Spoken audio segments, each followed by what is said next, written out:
They went down and they tied his feet together and tied their arms back up and had them kneel down and cut their heads off. Such atrocities against Americans and Filipinos were commonplace during the Bataan Death March. It was 47 years ago this month that the Japanese marched thousands of starving, weak, and diseased prisoners of war through heat, dirt, and death after the fall of the Philippines. I'm Brian Patrick, and we'll relive these sacrifices made in the name of freedom this week on For Veterans Only.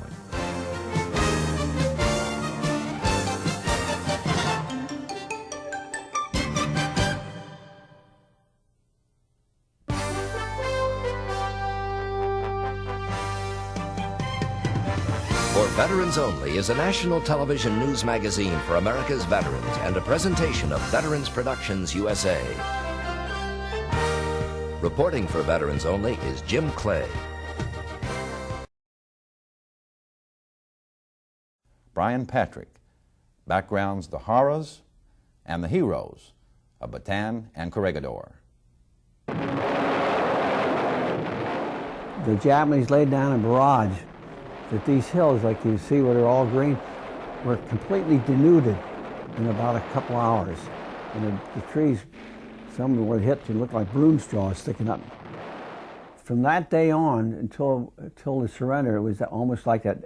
Every day it was overhead bombing, high-level bombing, low-level bombing, strafing, and their artillery, which was really bad. Dr. Alvin Poweleit was medical officer for the Provisional Tank Group that held Bataan for more than 4 months as Japanese bombs pounded the peninsula. With medicine, food, and water running out, disease and malnutrition were as threatening to the troops as the invading Japanese army. We had a lot of these virus things like dengue, and of course there wasn't anything for that. But our biggest trouble was food. We didn't have enough food.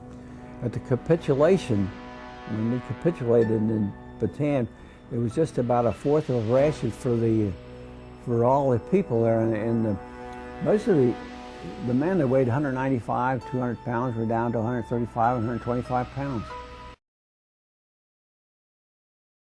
General MacArthur spoke as he left for Australia under presidential orders will be forever etched in the pages of history and in the memories of those he left behind.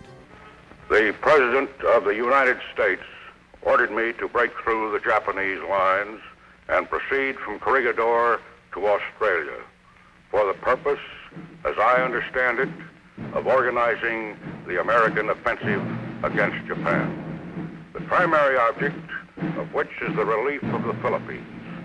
I came through, and I shall return. That promise was perhaps the single ray of hope for those taken prisoner when Bataan fell in April of 1942.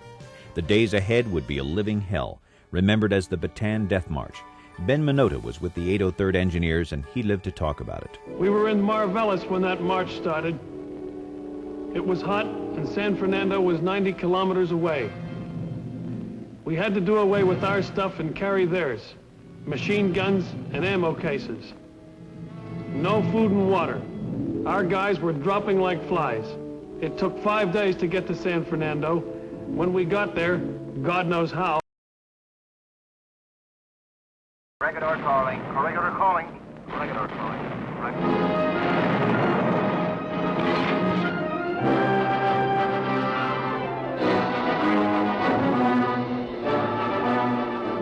The enemy bombs missed very little on the island that day.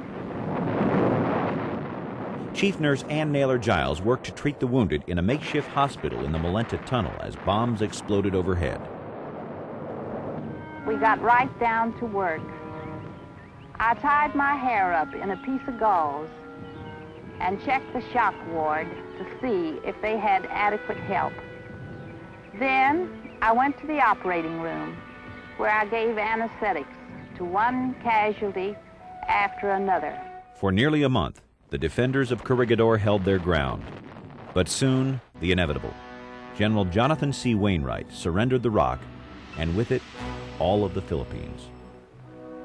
I report that today I must arrange terms for the surrender of the fortified islands of Manila Bay. Please say to the nation that my troops and I have accomplished all that is humanly possible, and that we have upheld the best traditions of the United States and its Army.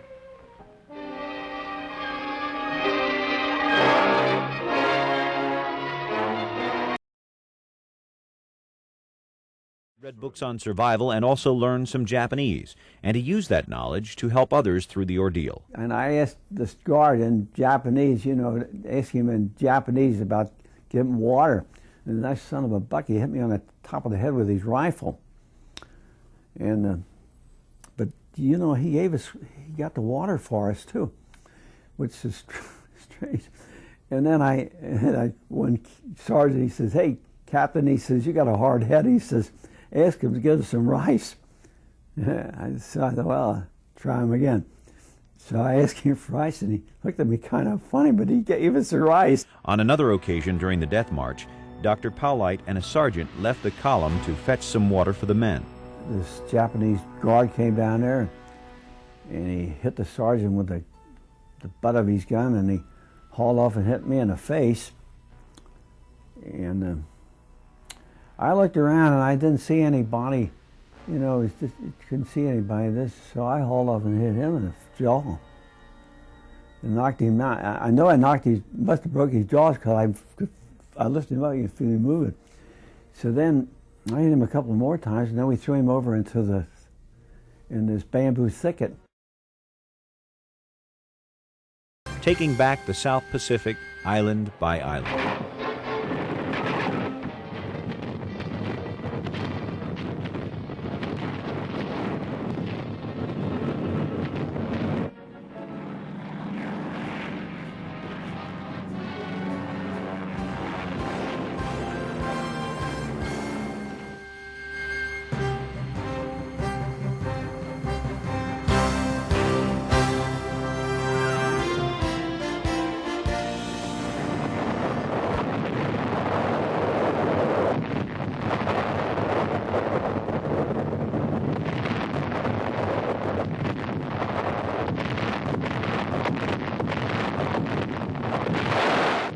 Many more lives were lost. But they won more than they lost, and soon were at the gates of the prison camps on Bataan. This was no death march for these men. It was a march back to life and freedom.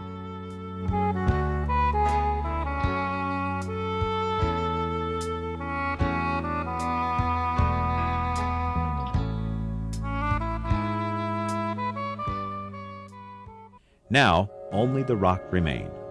An all-out attack on Corregidor was launched. Naval and aerial assaults, an amphibious landing, even a parachute drop. Have your troops hoist the colors to the top, and let no enemy ever haul them down.